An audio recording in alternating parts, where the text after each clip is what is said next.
All right, here we are. Here we are. Here we are. And it's Sunday, the Sunday after Valentine's. I hope you had a good Valentine's. It could be pretty rough sometime. It could be pretty rough sometime. I remember uh, getting my mother to drive me to my girlfriend's house. I had my big box of candy. And as I was going to the door, another schoolmate of mine, what we call two wheat, was coming out the door.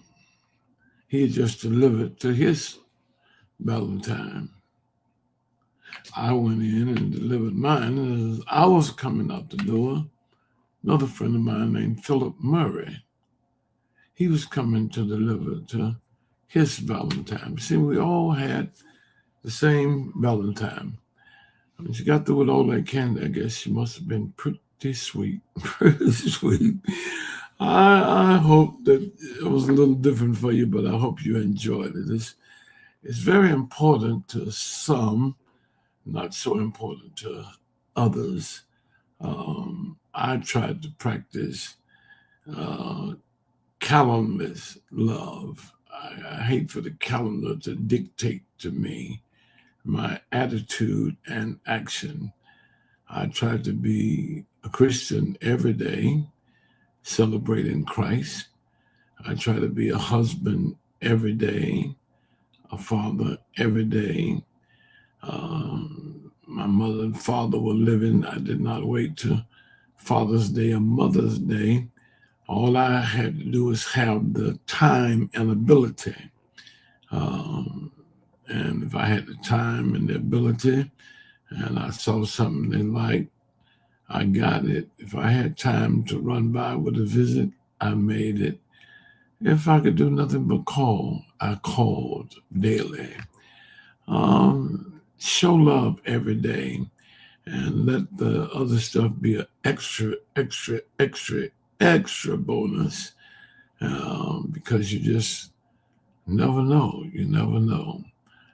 When the calendar dictates attitude, a lot of people get involved that would normally be involved.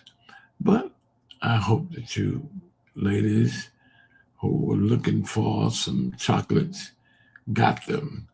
I used to get big boxes from Miss Smith.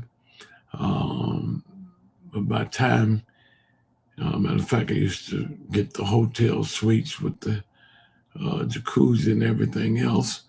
But by the time she got there, Miss Smith was always with another agenda. And by the time she got there, I would have finished the big box of candy. Wouldn't be not one piece left. It was 24, 36, 42, however many it was. When I get that sweet thing going, I can't stop. There's Brother Bill Rump the third, so faithful. Thank you, sir. There's Brother Frank Spard tuning in from Phoenix, Arizona right now. He's been attending his niece's wedding. He and two of his sisters are out there, and I'm certainly going to miss him today. I'm going to miss him today. We love you, Frank. We love you. There's Brother Devin, who's in Pittsburgh by way of Detroit. He was a faithful fireman. You got to be some kind of guy to be a fireman. Got to be some kind of guy to go into a burning building to save somebody you don't know. Somebody you don't know. My friend Calvin Hawking, who helped me set up this program, what, 5, 6 years ago now, when the friend thing came out on Facebook, I wasn't in it, but then Calvin went on and told the world that I was in Haiti every 6 to 8 weeks. And because of that, we started delivering to Haiti not by the suitcase or the duffel bag, which was our norm, but we had to get our own airplane to help deliver. We got stuff from everybody everywhere, whether they were in Germany, whether they were in France, all over the United States. People said they wanted somebody who was just not going to drop stuff off and forget it, but be there to help it get distributed as much as possible. You can't get it all done. A lot of people say, well, Reverend, I don't give because the people only get a dime out of $1. I said, so if you want them to have a whole dollar, give 10. Don't worry about the other 9. When you give 10, know you've given a whole dollar. Because when you really want to help somebody, you can't worry about controlling what's out of your hand. You go fishing. Once you cast your line, you're out of control. What's going to happen from there is not up to you. If you're a golfer, once you tag that ball, you're out of control. It's going to land where it lands. If you're on the practice range shooting your gun, once you fire, you're not in charge of that bullet. So don't try to stay in charge of what you give for the cause of Christ. There are too many of us worry too much. What happened to my money? Well, it's not your money. It's not your money. It's what God trusted you with and asked you for 10% to go towards the kingdom work. That's the thing you need to keep in mind, how good the Lord is. But Devin was a fireman going into places, rescuing people. So when I joined Facebook, I tried to think of who could I make a friend. People had 5,000, 10,000, 12,000. They didn't have a limit on it then. And I had 3 or 5. And Calvin kept telling me to put him on. So finally, he really pressed me. I said, Calvin, according to Christ, a friend is somebody you lay your life down for. I said, and right now, I don't know what happened, if it really happened. But the way I feel, if I was passing a house that was on fire and somebody said, Calvin in there, I said, call the fire truck, get the water hose, throw dirt on it, whatever. But I don't think I would run inside. I swear, if my daughter, Tiki, was in there, it'll take all the police in Detroit and all the firemen to hold me and keep me from going in there. That's the way I felt about it. But Devin took on a job where he would actually go in burning buildings to save people he didn't know. God bless you, Devin. Here's another man that's a role model, Brother Robert Perry, and he teaches discipline. And Brother Perry, that's a word that all of us could use more practice with. I have thrown away much of my life and health by not being more disciplined. My father used to run revivals in the rural, and every evening before church, you go to somebody's house to eat, and sometimes the ladies would say, Sonny, we got pound cake, we got peach cobbler, we got chocolate cake, tater pie. So which one do you want? I said, all of them, every one of them. And my father would be kicking me under the table, but I just, oh Lord, just lack of discipline. Now I'm old and trying to hang on. I got these beautiful grandchildren that I love so much. And I tell myself, that's the only reason I want to hang on. I want to see what will become. I was telling my little grandson the other day, I said, now listen, You're going to be doing all the driving 9 years from now. I said, but Papa won't be here to see you drive. He said, you won't be here? I said, no, because I'll be 93.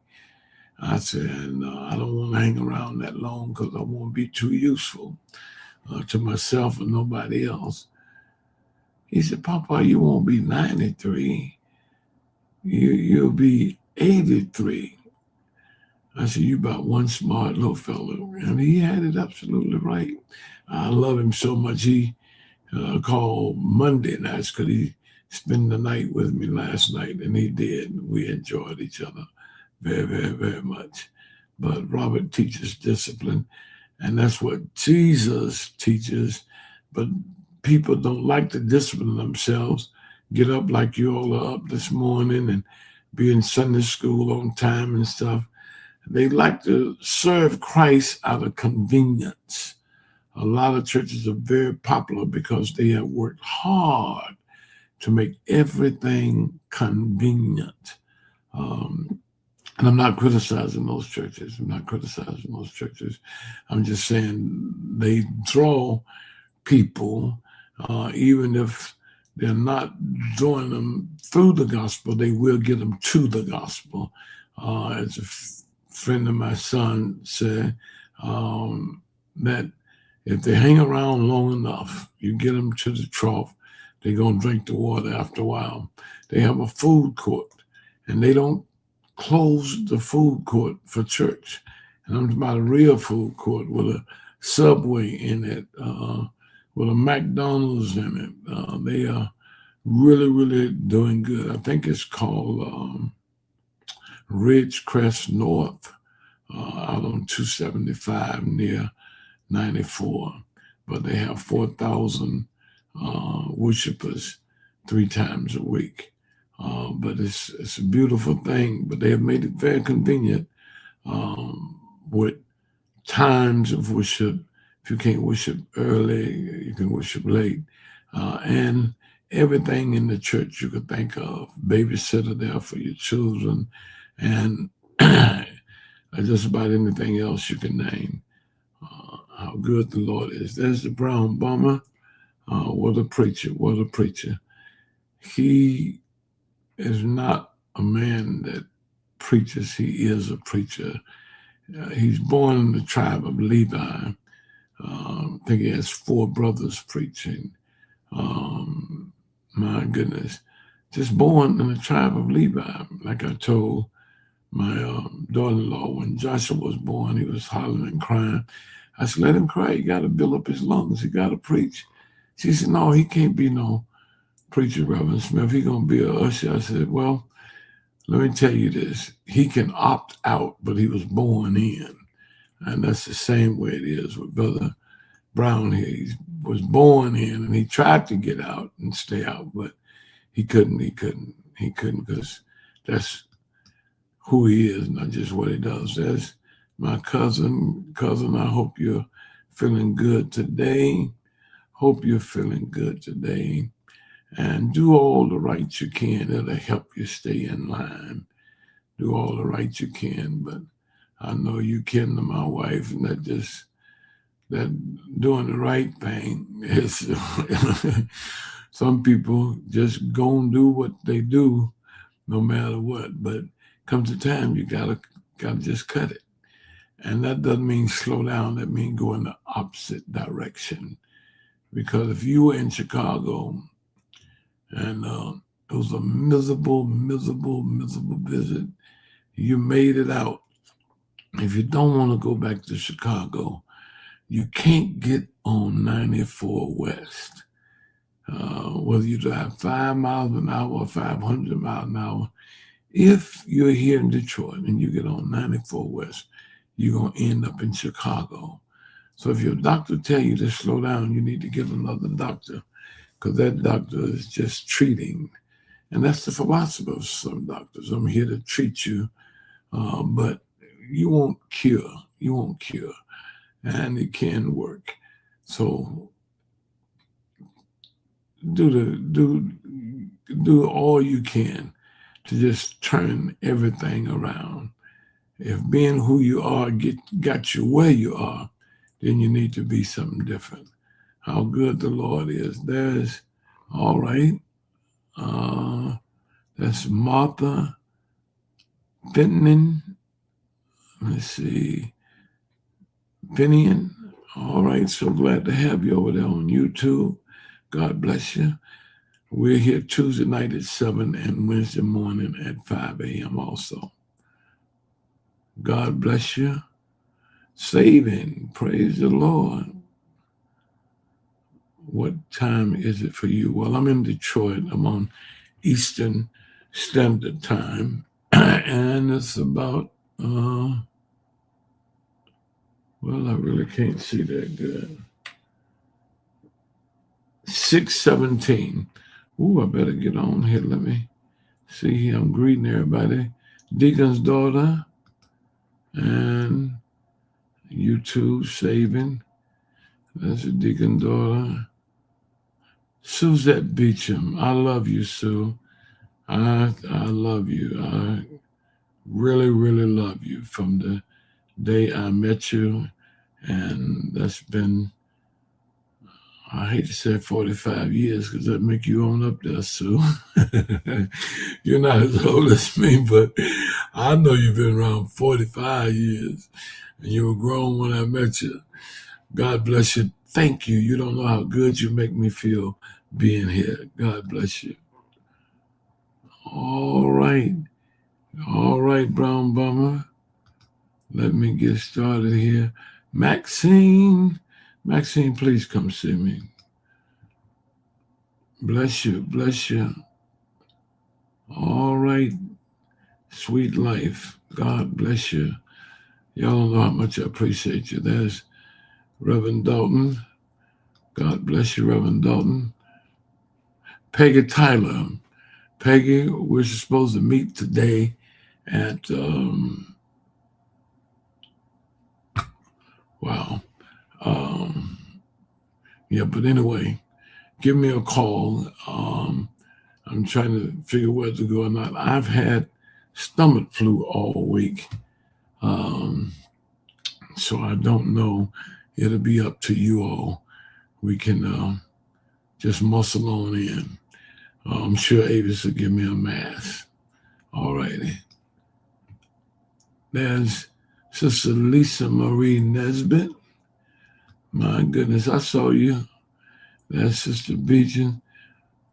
The apartment building across the street are doing fine. We should be opening in 2 weeks, but you can't ever count on that kind of work when you got a whole collaboration, when it take a whole lot of people doing something and everybody got to get in place. You can't put a time on it. It took me 13 years the first time, and I had Mayor Blanchard behind me and Mayor Young behind me. But there were 4 banks and about 20 other entities that's involved. I can't explain all the details in doing this kind of thing, but when you do development that involves city, state, and federal, and banking, commerce, and all this kind of stuff, you got to get everybody on board. It's not the easiest thing to do. But the last notice I got 2 weeks ago was we'll be another 2 weeks getting in there. But they've done all the work. All the work has been done. God bless you. You're going to come back from Chicago and move in, huh? God bless you, Brother Perry. How good the Lord is. All right. I think that's it for the early birds. I'm trying to learn this song until my wife starts coming in here singing it. I'm going to be still trying. I got an extra light here today, so that means I'll be able to see it, I hope. Now if I get some of this flame out my throat.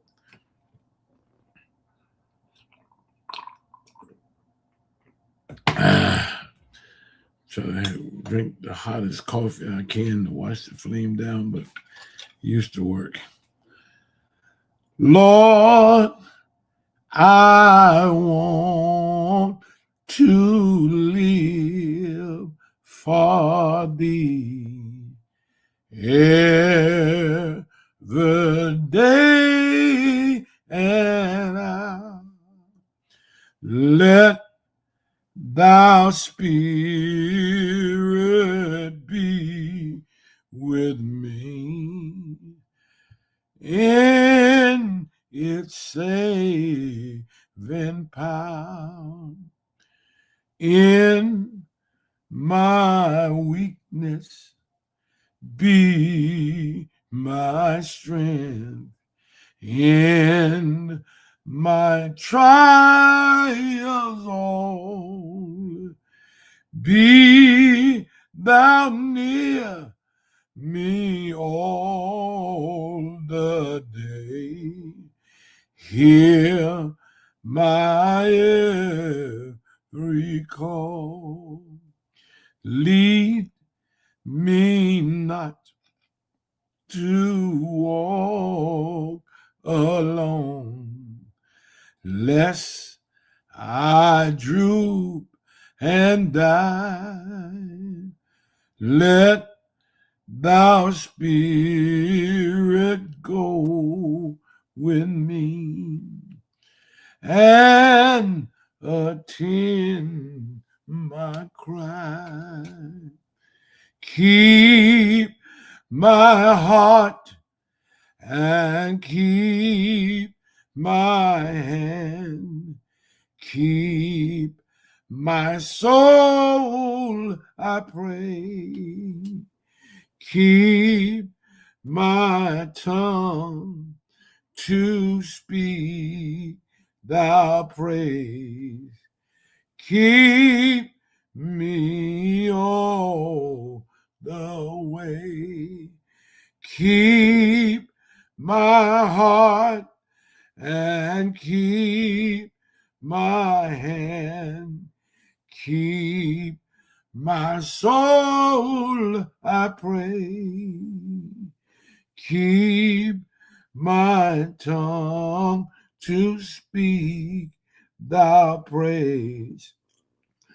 Keep me all the way. God bless you. God bless you. Now, let me talk a few moments about her, sometime known as Cher, how good the Lord is. Let me speak about her. Well, her, H-U-R, or Cher, C-H-U-R, is one of the men that held up the hand of Moses in the battle against the Amalekites. And as long as they held up Moses' hands, then Joshua was able to slay the Amalekites. But whenever one hand went down, then the Amalekites would be slaughtering the Israelites. Oh, how important. How important it was that these men were there to hold up the hands of Moses. Moses made a couple of serious mistakes on his way across, and in 40 years, you're going to make some mistakes. Can you hear me? In 40 years, you're going to make some mistakes. You might as well face it, Dorothy. In 40 years, you just can't be mistake-free. Roberta, I've been at New Bethel today. I will embark on my 45th year. 45 years ago, I stood in that pulpit for the first time. And here it is, 44 years of preaching, teaching, trying to guide. And as Black pastors, we don't have the great liberties of many pastors. We're all of it. We're involved in all of it. And many of us want to be involved in all of it. But I know in 44 years, I probably have far more mistakes than I have wise, prudent decisions. I used to write a handbook every year up until the year 2000. I stopped writing the handbook because the ink and the printing started costing so much. And whenever I would meet with individuals or large groups or whatever, and I quote from the handbook, nobody knew what I was talking about. It was just a matter of just coming to a meeting, getting the book, go home, lay it down, and that was it for all the hard work, the many hours of labor, and the book itself.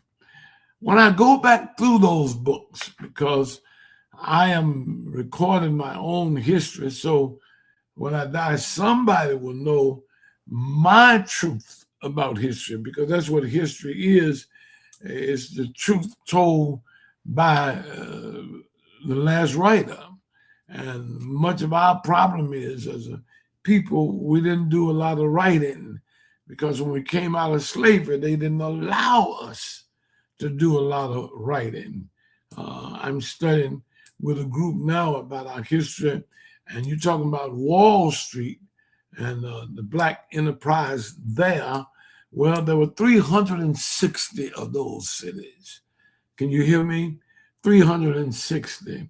And right now they're being traced and trying to get them back on the map and everything and get the word out.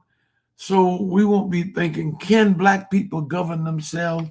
That was always the question here in Detroit. Can black people govern themselves? And of course, with all the success we had under Mayor Young, with all the success we had with Dennis Archer, with all of the success we had, when we did finally hit bankruptcy, years and years and years later, we finally hit bankruptcy. They said, well, we knew Mayor Young couldn't be trusted. We knew black people couldn't govern themselves. So they elected a white mayor. They elected a white mayor. We have a young lady now of African-American descent, or Negro descent. So now the same questions got to come. Can we govern ourselves? If you just know the history. And I'm trying to write enough about mine. The Shadow of C.L. Franklin, Trial, Tragedy, Triumph, and Is It Church Yet? And the book that I'm writing now is called Serving Unseen, Invisible but Yet Invaluable. That would be my story. And a lot of people will say otherwise.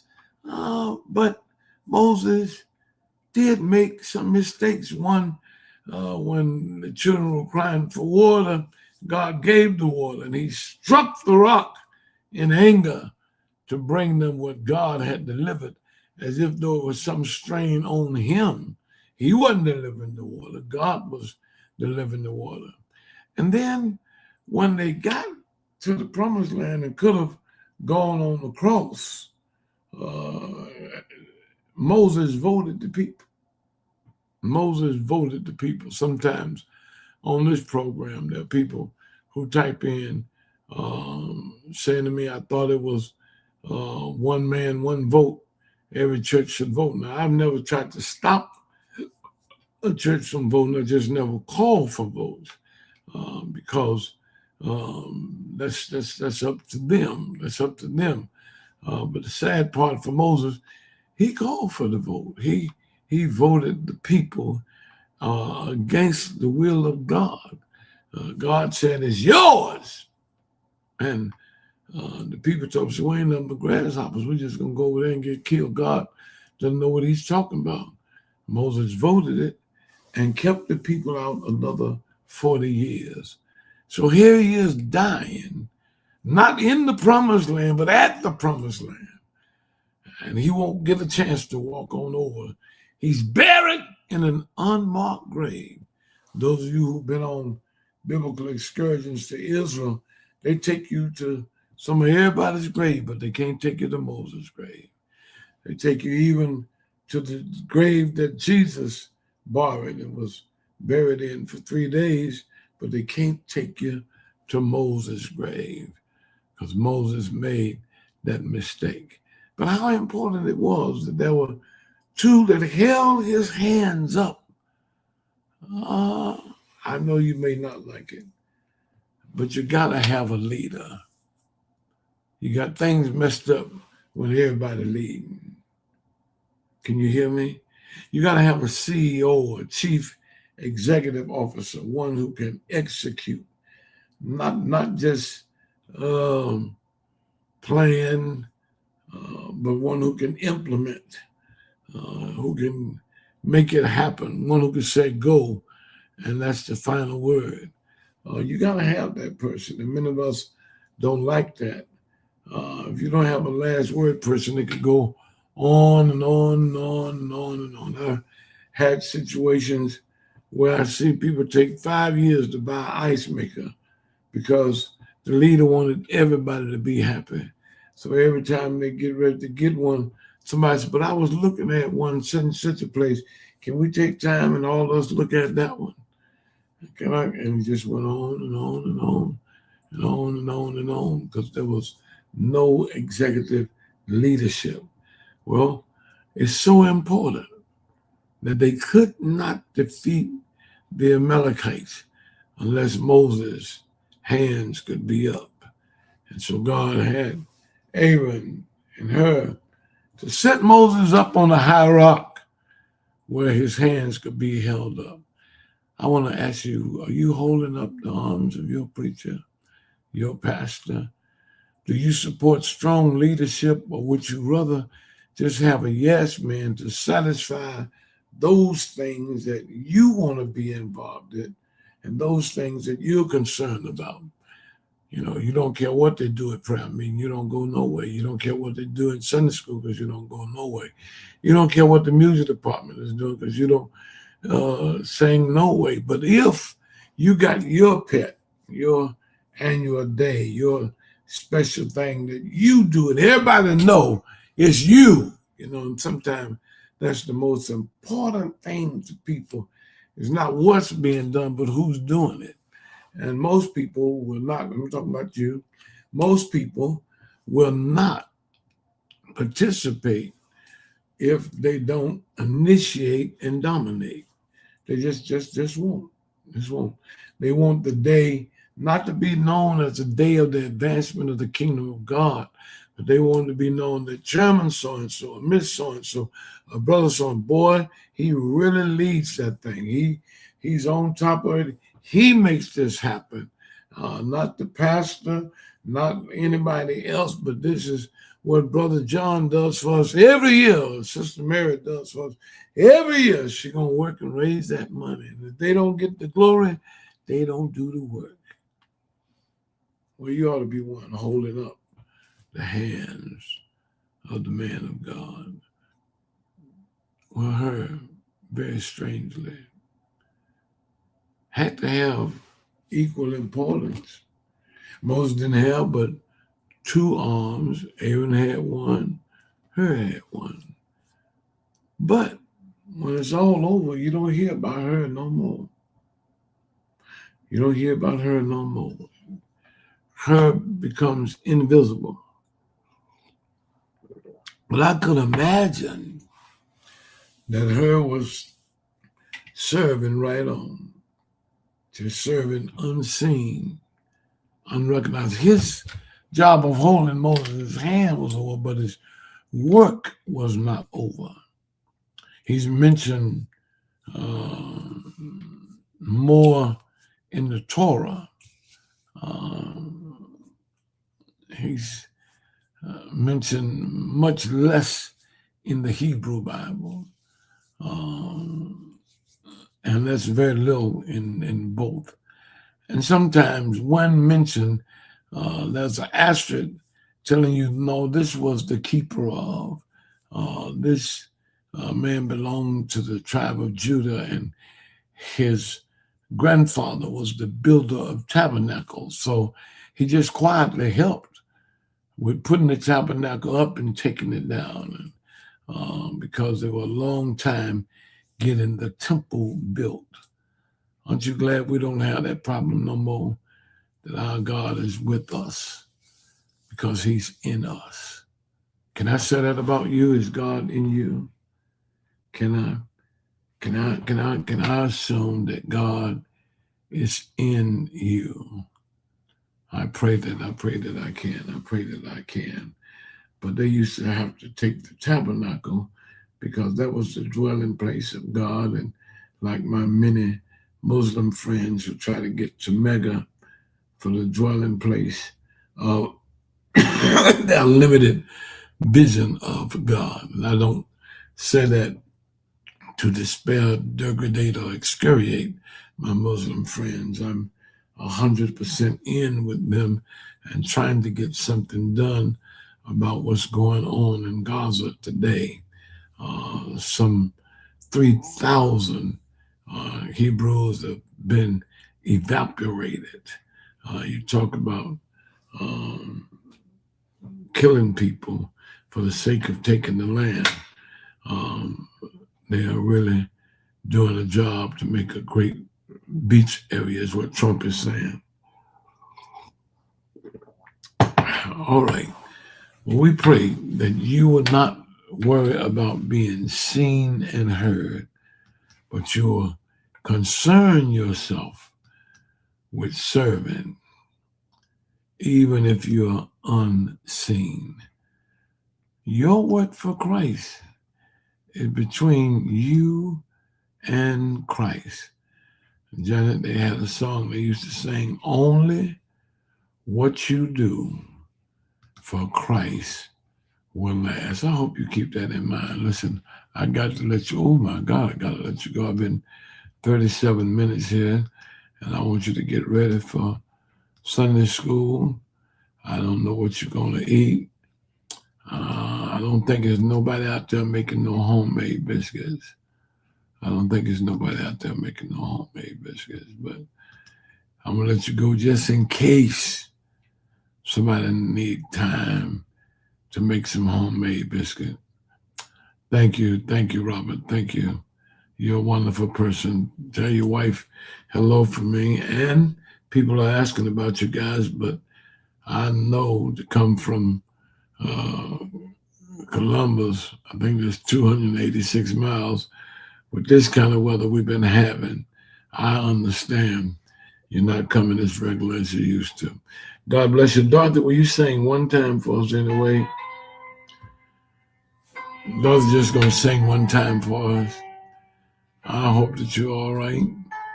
Hope your family's all right. All right. Sing. All right.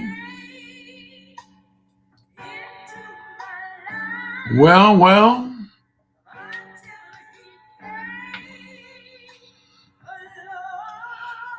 Kathy, God bless you, Kathy. All right. We're praying for Kathy. Her daughter is at the hospital.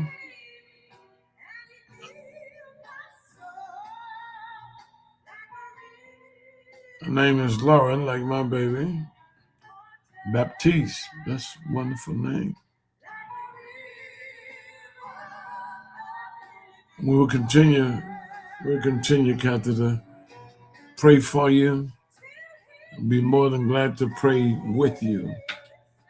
If you're in the service today, we'll have some of the ministers to come and touch and agree. I believe in that Scripture was a 2 or 3 touch and agree. So we'll be glad to touch and agree. Like a river.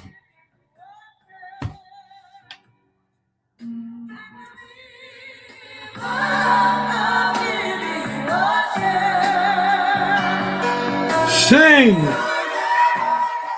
You never thirst. Sing, Dorothy.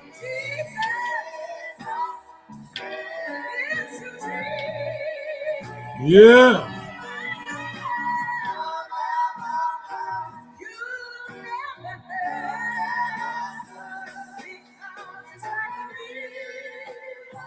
Don't forget Sunday School, 9 a.m., New Bethel Church, 8430, Linwood, known as C.L. Franklin Boulevard. Oh, we had a hot class Sunday. Woo! We had a hot class. Couldn't hardly get out.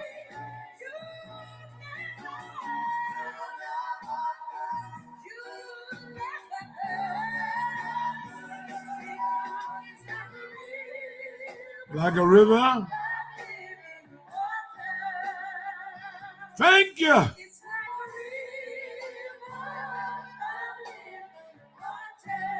Yes. God bless you, children. Remember, today is a good day to have a good day.